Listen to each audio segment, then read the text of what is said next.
Hi welcome back to my channel. நேற்றைய தினம் south Indian bank limited அவங்களோட Q3 ரிசல்ட்டை வெளியிட்டிருந்தாங்க. அந்த ரிசல்ட்ஸை தான் இந்த வீடியோவில் ரிவ்யூ பண்ண போகிறேன். வாங்க வீடியோக்கு போகலாம்.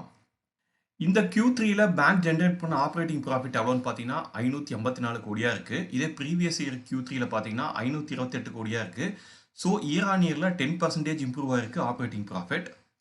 அடுத்து நெட் ப்ராஃபிட் பார்த்தீங்கன்னா பேங்க் வந்து இந்த குவார்ட்டரில் 374 கோடி ஜென்ரேட் பண்ணியிருக்காங்க. இதே ப்ரீவியஸ் இயர் Q3ல பார்த்தீங்கன்னா 342 கோடி ஜென்ரேட் பண்ணியிருக்காங்க. ஸோ நெட் ப்ராஃபிட் வந்து இயர் ஆன் இயரில் 9% இன்க்ரீஸ் ஆயிருக்கு. பேங்க்கோட ஹிஸ்டரியிலே இதுதான் ஃபர்ஸ்ட் டைம் இவ்வளோ ஹையஸ்ட் நெட் ப்ராஃபிட் போஸ்ட் பண்ண குவார்ட்டராக இருக்குது. அடுத்து நெட் இன்ட்ரெஸ்ட் இன்கம்ங்கிறது ஒன்றும் கிடையாது. பேங்க் இஷ்யூ பண்ண லோனில் அவங்களுக்கு கிடைச்ச interest minus saving bank account, அதே மாதிரி ரெக்கரண்ட் டெபாசிட்டில் வாடிக்கையாளருக்கு அவங்க கொடுக்குற வட்டி, இதை லெஸ் பண்ணி வர டிஃபரன்ஸ் தான் வந்துட்டு நெட் இன்ட்ரெஸ்ட் இன்கம்னு சொல்லுவாங்க. அந்த வகையில் பார்க்கும்போது நெட் இன்ட்ரெஸ்ட் இன்கம்ங்கிறது இந்த Q3ல 486 கோடியாக இருக்குது. இதே ப்ரீவியஸ் இயர் Q3ல பார்த்தீங்கன்னா 409 கோடியாக இருக்குது. ஸோ இயர் ஆன் இயரில் பார்த்தீங்கன்னா இது 19% இன்க்ரீஸ் ஆயிருக்கு. அடுத்து கிராஸ் என்பிஏ ரேஷியோ. ஸோ ஒரு பேங்க்குக்கு வந்துட்டு கிராஸ் என்பிஏ, அதே மாதிரி நெட் நான் பர்ஃபார்மிங் அசட், இது எவ்வளோக்கு எவ்வளோ வந்து கம்மியாகுதோ அவ்வளோக்கு எவ்வளோ இந்த பேங்க்கோட ஃபினான்ஷியல் ஸ்டெபிலிட்டிக்கு ரொம்ப நல்லது. ஸோ அந்த வகையில் பார்க்கும்போது நான் பர்ஃபார்மிங் அசட் வந்து இந்த Q3ல வந்து 2.67% இருக்குது. இதே ப்ரீவியஸ் இயர் Q3ல பார்த்தீங்கன்னா 4.30% இருக்குது. கிட்டத்தட்ட 163 பேசிஸ் பாயிண்ட்ஸ் குறைச்சிருக்காங்க. ஸோ ஒரு ஹெல்த்தியான கிராஸ் என்பிஏ. இவங்க இன்னும் இதை கம்மி பண்ணாங்கன்னா இந்த பேங்க் வந்து இன்னும் பெட்டரான பொசிஷனுக்கு வரும். அடுத்து நெட் என்பிஏ, நெட் நான் பர்ஃபார்மிங் அசட் பார்த்தீங்கன்னா இந்த குவார்ட்டரில் 0.45ன்னு சொல்லி கொண்டு வந்திருக்காங்க. இதே ப்ரீவியஸ் இயர் Q3ல பார்த்தீங்கன்னா 1.25% இருக்குது.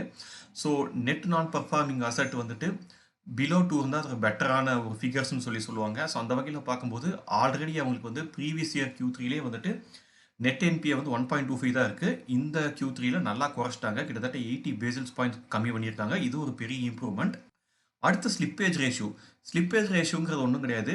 எந்தெந்த லோன்ஸ் எல்லாம் வந்து பேட் லோன்ஸாக போக வாய்ப்பு இருக்கோ, எதில் நான் பர்ஃபார்மிங் அசட் கேட்டகரியில் போக வாய்ப்புள்ள லோனாக இருக்கோ அதை மெஷர் பண்ணுற ரேஷியோ தான் இந்த ஸ்லிப்பேஜ் ரேஷியோன்னு சொல்லுவாங்க. இதுவும் ஒரு பேங்க்குக்கு எவ்வளோக்கு எவ்வளோ குறையுதோ அவ்வளோக்கு அவ்வளோ நல்லது. ஸோ ப்ரீவியஸ் இயர் Q3ல பார்த்தீங்கன்னா ஸ்லிப்பேஜ் ரேஷியோங்கிறது 0.33% இருக்குது. இந்த Q3ல 0.16 இருக்குது. ஸோ 17 பேசிஸ் பாயிண்ட்ஸ் கம்மி பண்ணியிருக்காங்க. விச் மீன்ஸ் அவங்க இஷ்யூ பண்ணுற லோன் வந்துட்டு நான் பர்ஃபார்மிங் அசட் கேட்டகரிகளில் போகிற லோனாக இருக்கிறத வந்து கம்மி பண்ணியிருக்காங்க. ஸோ இது ஒரு ஹியூஜ் இம்ப்ரூவ்மெண்ட். அடுத்து ரிட்டர்ன் ஆன் அசட். பேங்க்கோட அசட்லேருந்து அவங்க ஜென்ரேட் பண்ணுற ரெவன்யூ பார்த்தீங்கன்னா இந்த குவார்ட்டர்லேயும் சரி, ப்ரீவியஸ் இயர் Q3லையும் சரி, அது ஸ்டேபிளாக இருக்குது. அபவ் 1% இருக்குது. இந்த Q3ல ரீட்டைல் பீப்புள் கிட்ட இருந்து அவங்களுக்கு கிடைச்ச டெபாசிட் எவ்வளவா இருக்குன்னு பார்த்தீங்கன்னா 1,15,563 கோடியாக இருக்குது. இதே ப்ரீவியஸ் இயர் Q3ல அது 1,02,421 கோடியாக இருக்குது. ஸோ கிட்டத்தட்ட 13,142 கோடி வந்துட்டு இந்த Q3ல ரீட்டைல் பீப்புள் கிட்ட இருந்து அதிகமான டெபாசிட் கிடைச்சிருக்கு. இது பார்த்தீங்கன்னா இயர் ஆன் இயரில் 13% இம்ப்ரூவ் ஆயிருக்கு. அடுத்து நான் ரெசிடென்ஷியல் இந்தியன்ஸ், வெளிநாட்டு வாழ் இந்தியர்கள் வந்துட்டு இந்த பேங்க்ல டெபாசிட் பண்ண இந்த Q3ல எவ்வளோ இருக்குன்னு பார்த்தீங்கன்னா 33,965 கோடியாக இருக்குது. இதே ப்ரீவியஸ் இயர் Q3ல பார்த்தீங்கன்னா 31,132 கோடியாக இருக்குது. ஸோ கிட்டத்தட்ட 2,800 கோடி வந்துட்டு இந்த Q3ல அதிகமாக வந்துட்டு NRI பீப்புள் கிட்ட வந்து டெபாசிட் வாங்கியிருக்காங்க. இது பார்த்தீங்கன்னா இயர் ஆன் இயரில் 9% இன்க்ரீஸ் ஆயிருக்கு. அடுத்து CASA deposit, current account deposits and saving account deposits. இந்த Q3ல அவங்களுக்கு காசா டெபாசிட்ஸாக கிடைச்ச அமௌண்ட் எவ்வளோன்னு பார்த்தீங்கன்னா 37,855 கோடி. இதே ப்ரீவியஸ் இயர் Q3ல அவங்களுக்கு கிடைச்ச காசா டெபாசிட்ஸ் எவ்வளோன்னு பார்த்தீங்கன்னா 32,830 கோடி. ஸோ ஓவரால் காசா டெபாசிட்ஸில் இயர் ஆன் இயரில் இம்ப்ரூவ் ஆகிருக்கிறது எவ்வளோன்னு பார்த்தீங்கன்னா 15%. இதில் சேவிங் பேங்க் அக்கௌண்ட் டெபாசிட்டில் இம்ப்ரூவ்மெண்ட் எவ்வளோ இருக்குன்னு பார்த்தீங்கன்னா இயர் ஆன் இயரில் 14%. கரண்ட் அக்கௌண்ட் கேட்டகரியில் 20% இயர் ஆன் இயரில் இம்ப்ரூவ் ஆயிருக்கு. அடுத்து கிராஸ் அட்வான்சஸ். இந்த Q3ல வந்து பேங்க் எவ்வளோ லோன் டிஸ்பர்ஸ் பண்ணாங்கிறதான் கிராஸ் அட்வான்சஸ்ன்னு சொல்லுவோம். அது எவ்வளோன்னு பார்த்தீங்கன்னா 96,764 கோடியாக இருந்திருக்கு. இதே ப்ரீவியஸ் இயர் Q3ல 86,966 கோடியாக இருக்குது. ஸோ இயர் ஆன் இயரில் பார்த்தீங்கன்னா 11% இம்ப்ரூவ் ஆயிருக்கு. இல்லை கார்பரேட் அட்வான்சஸ் எவ்வளோன்னு பார்த்தீங்கன்னா 38,353 கோடியாக இருக்குது இந்த Q3ல. இதே ப்ரீவியஸ் இயர் Q3ல பார்க்கும்போது 34,866 கோடியாக இருக்குது. ஸோ கார்பரேட் பீப்புள் கொடுக்குற லோனும் 10% இயர் ஆன் இயரில் இன்க்ரீஸ் ஆயிருக்கு.